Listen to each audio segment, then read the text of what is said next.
Nouveau scandale au sommet de l'État français. Perquisition, soupçons de corruption et une ministre sous pression. Pourtant, le gouvernement tranche. Pas de démission, présomption d'innocence. Simple enquête judiciaire ou manœuvre politique avant les élections de Paris. Suivez ce rapport sur votre chaîne Actu des... De nouvelles accusations de corruption secouent la ministre française de la Culture, Rachida Dati. La réaction du gouvernement français ne s'est pas fait attendre.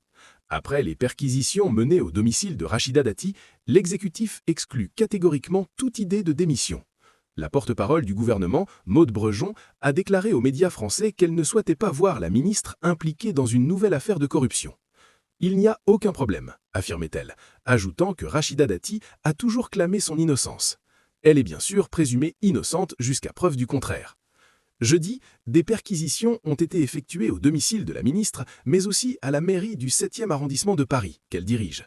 Ces opérations s'inscrivent dans le cadre d'une enquête pour corruption, selon une source proche du dossier citée par l'agence France Presse.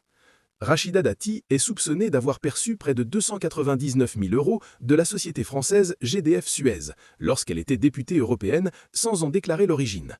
Le parquet national financier évoque des soupçons de corruption active, de trafic d'influence, de détournement de fonds publics ainsi que de blanchiment d'argent. Les perquisitions ont également concerné le ministère de la Culture et plusieurs résidences privées.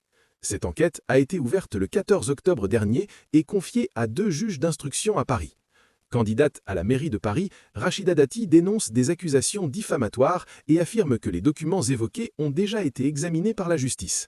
L'affaire relance le débat autour de l'intégrité politique, alors que la ministre et l'ancien patron de Renault-Nissan sont renvoyés devant la justice pour corruption et trafic d'influence.